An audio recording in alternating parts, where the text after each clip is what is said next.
原來我已經踏入呢一行第10年。10年前嘅我18歲，冇諗過呢件事會變成我嘅人生。一個普通女仔，鍾意打機，讀書唔算特別叻，單眼皮嘅外貌成日俾人取笑。但因為一個機遇，我踏入咗呢個行業。好多人成日話我細細個就睇你㗎喇。的確喺我好早期嘅時候已經開始拍片，經營我嘅社交媒體。不過只係興趣，從來冇諗過呢樣嘢可以發展落去。當初好多人嘅反對，令到我喺學校被欺凌，又因為單親家庭出身，同屋企人嘅關係比較疏離。獨立呢樣嘢喺我細個嘅時候已經慢慢培養起嚟。中學畢業之後，我又繼續讀書進修，同時間喺2017年嘅1月，我收到一封真正改變我人生軌道嘅 email。Hello， 大家好，又係我聰聰。一份嚟自壹傳媒嘅合約，令我成為咗佢哋收購品牌 Family 嘅主持電玩機。呢個身份嚟到今日，我都特別有感觸。當時只有18歲，呢間係我第一間嘅經紀公司。佢哋喺社交媒體發掘我，邀請我去面試，擔任佢哋新品牌 Family 嘅主持之一。面試嗰陣，佢哋問到你有冇打開機㗎？我第一時間好興奮咁樣講，有，我好中意打機㗎。第一次覺得原來打機可以係一樣咁 proud of 嘅嘢嚟。喺嗰度，我嘅生活就係朝早返學，放學就去公司拍攝。我得到好多學習機會，訓練咗我主持嘅技能，亦開始習慣專業場景拍攝。我嘅工作就好順理成章咁變成打機。以前屋企人好反對我打機，話呢樣嘢只係會阻住前途。但正正就係呢樣嘢，令到我有更特別嘅前景。第一年踏入動漫電玩節，亦都喺呢個時間發生咗。好幸運地，第一年就已經有機會可以同好多大型品牌合作。第一次上到大台同大家打機，大家嘅歡呼聲，廠商同公司後台嘅鼓勵，我全部都記得好清楚，亦都好感恩。咁當然嗰陣嘅我上到台係震晒，好多位都未做得好好，但係呢啲經驗絕對係開創咗我接落嚟嘅路。天下無不散之筵席，1年後公司部門停止營運，而我哋包括我經理人就喺呢刻分道揚鑣。突然間所有嘢都要一腳踢，事業開始發展得如火如荼嘅時候，同時又要兼顧學業，聽落係咪好大壓力？不過如果你遇到自己中意嘅事，你就會明白呢啲唔係叫壓力，係叫哇，我係咪中咗頭獎啊？除咗返學同 keep 住經營自己嘅社交媒體，仲要同時同好多間公司對接工作、傾 job、度橋，自己拍、自己剪、自己出，一單又一單成功嘅合作成品、代言、廣告、活動。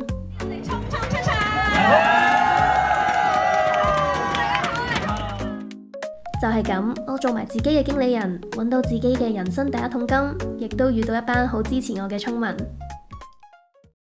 20歲，我租咗一間屬於自己嘅 studio， 同年亦都租咗個小窩居，搬咗出嚟住。呢一年讀完書之後，有個小插曲，就係收到一間大型傳統電視媒體公司嘅邀請，所以我就出現咗喺度。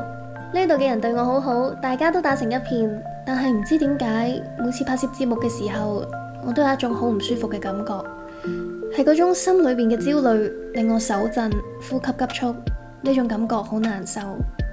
我發現我好驚表達自己嘅想法，有一種唔想同人溝通嘅感覺，我覺得自己好似格格不入。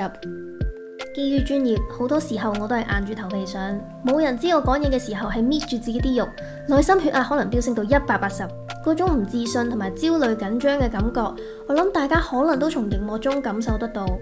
但冇理由啊，我明明都算有好多對住鏡頭或者舞台嘅經驗，其實我唔應該咁大壓力㗎喎。呢一刻嘅我揾到答案，我焦慮嘅並唔係鏡頭或者其他人，我焦慮嘅係其他人點睇我，其他人點諗我。可能以前嘅創傷令到我唔係好敢同人交流，最後我意識到當時我嘅狀態並唔適合發展電視傳統藝人，所以我離開咗 TVB， 繼續專注返自己嘅自媒體事業。唔知大家有冇印象？以前香港有一樣嘢叫電競音樂節。喺電競同遊戲熱潮非常高漲嘅呢幾年，我都好幸運可以參與其中，得到好多大舞台嘅機會，認識咗好多唔同廠商品牌，好多貴人。工作上可以話係順風順水，我以為一直都會係咁，直到疫情嘅嚟臨。21歲呢段時間可以話係我人生一個轉捩點。疫情改變咗成個世界，亦都改變咗我嘅工作模式同生活節奏。平時我依靠品牌廣告、活動、拍攝為主要收入。2020年就連電競音樂節都冇埋，咁我要去邊呢？係咪仲要繼續留喺呢度呢？有段時間我幾乎完全冇工作，對我打擊好大。一方面好擔心，一方面又同自己講呢段時間唔會維持好耐。好矛盾嘅係喺我最唔穩定嘅時候，我反而使咗好多錢。冇收入，但係會想使錢，係咪好奇怪？以前收入高峰期，我反而唔敢亂使錢。因為我一直覺得我冇人可以依靠，淨係可以靠自己，所以一定要好努力咁樣儲錢，對自己負責。但原來有啲嘢係控制唔到，人生唔一定會跟住你嘅計劃去行。我開始學識放過自己，對自己好啲。疫情嘅3年間，社會環境好差，大家都好艱辛。我開始用唔同形式繼續留喺呢個屬於我嘅領域，例如打機直播同經營會員平台。呢段時間亦係我比較受爭議嘅時期，有人造謠講好難聽嘅說話，想睇我跌低。同時我亦處理緊一啲好消耗自己嘅關係，真係好攰。本身就比較內向嘅我，選擇咗沉默，一個人慢慢承受同消化所有嘅負面聲音。但我知道，只要穩得住，我就會變得更加堅強。以前嘅我可能唔敢出聲保護自己，但今日嘅我會由自己保護返以前嘅聰聰。眨下眼，疫情完結，嚟到2023年，我24歲，我終於捱過咗嗰段需要不斷調整自己心理狀態嘅日子。好感激一直陪住我嘅聰文，仲有一間長期合作嘅遊戲廣告公司。呢段時間，我學咗啲一直想學嘅興趣，拍咗幾個大型廣告，亦慢慢回到自己原本嘅崗位。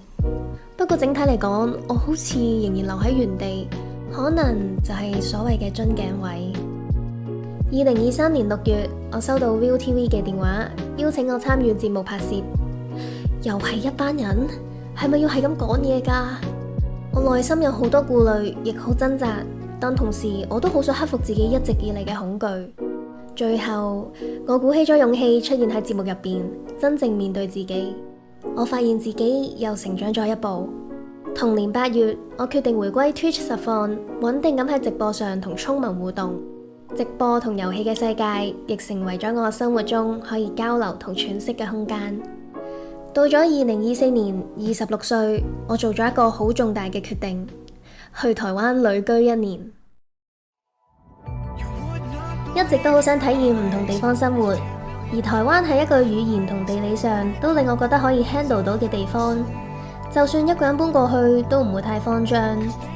我覺得如果呢個年紀唔去體驗多啲生活方式，之後可能未必再有機會可以冇包袱咁樣去另一個地方生活。雖然工作依然以香港為主，每個月飛嚟飛去咁都有啲攰，但呢1年係我成長得最快嘅一段時間。我認識咗好多唔同嘅人 ，mindset 改變咗，對世界嘅包容度大咗，好多事情要自己處理、自己消化，亦慢慢學識同自己相處、同自己對話。有時新朋友問我：你自己過嚟住，屋企人唔擔心咩？我都會笑住話：我冇屋企人，大家就係我嘅屋企人。雖然我依然會每晚發噩夢，但係呢1年我真係開心咗好多，亦放低咗好多。如果你有發現我 IG 可能少咗分享生活，有時只係靜靜地生活，靜靜地工作，對世界抱怨少咗，而且越嚟越接近我一直追求嘅 inner peace。而家我28歲，生日依然喺工作中度過，打機同直播已經成為咗我嘅事業，亦係我嘅生活。我唔可以話完全冇挫折，但係我已經學識點面對困難，亦知道自己有能力走過去。回望呢28年嘅人生，我可以簡單總結為：我有一副唔好嘅手牌，但我學識咗點樣出牌。有能力嘅人其實唔需要急住證明自己。如果冇任何人可以依靠，咁咪靠自己咯。多謝你睇到嚟呢度，希望我呢10年嘅變化、成長同人生態度可以帶到少少啟發俾你。最後，祝我28歲生日快樂！